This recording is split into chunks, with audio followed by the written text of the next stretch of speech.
Oh, welcome to Woods and Water Outdoors. I'm Patrick Corcoran. Today we're going to tie for you a 1/32 ounce jig, crappie jig, using fish hair for our tailing material. The premise behind this jig comes from whenever I first started crappie fishing while I was in college, and there was a man named H.M. Chance who I fished with, the area that I fished in, and he used these little jigs all the time. And he used fish hair or calf tail, probably on 90% of his jigs.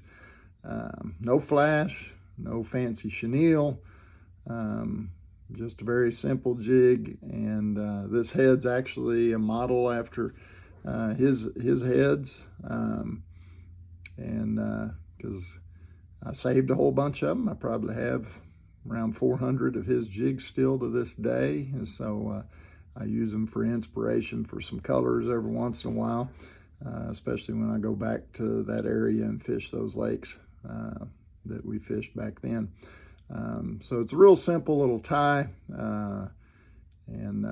Materials have changed a little bit since then, but we're just going to whip this thing together real quick and show you what it looks like. And then I'm going to show you one of his. So it was really the reason why I got into tying. I think I've shared that before in another video. And really the difference between his, what he could do and what I'm able to do. My chenille's a little bit big for this style of jig, but we're just gonna make do. This is the fish hair. It took me forever to find this material, and of course when we opened the business I wanted to carry it,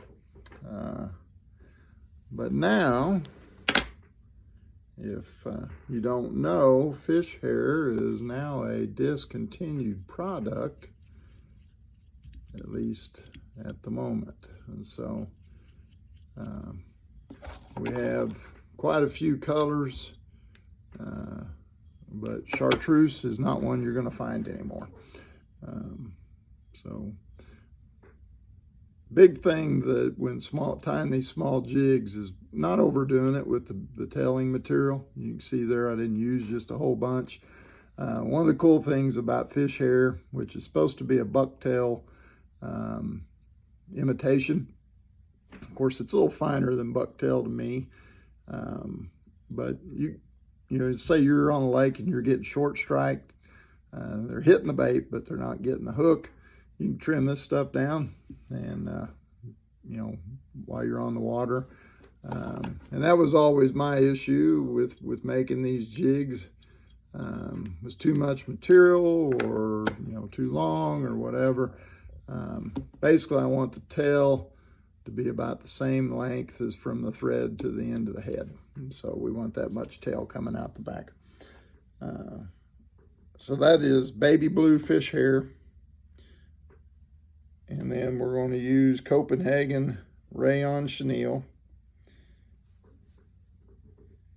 And one of the things I do, since my material is probably bigger than I want it to be, and size 0 is hard to get right now, how this material lays, where the fibers, where they go towards the back of the jig. So these lay down a little bit more. If you turn it the other way, they're going to flare out. And so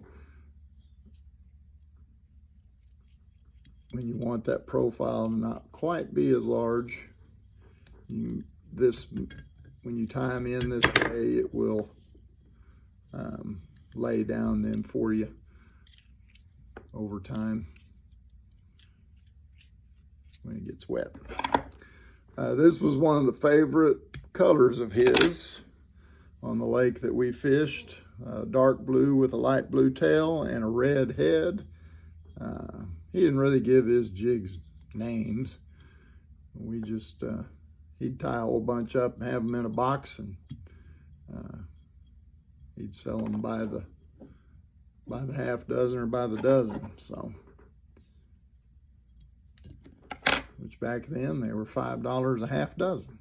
And so that's my version of that bait. You can see there. And then this was his. Of course, this jig was tied 30 years ago or so. So, of course, you can see the difference in the material. He used a nylon chenille, which that kept the wrap a little bit tighter.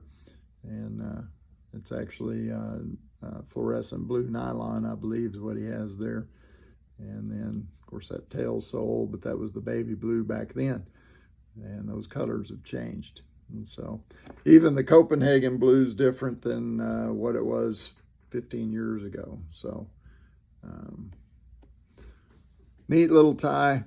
These are things I like to use during the winter, fishing from docks and things like that. Of course, middle of summer, smaller profile baits are really good as well. So neat little jig, and just wanted to share that with you, a little inspiration from the past. So hope everybody's doing good. Let us know what you think.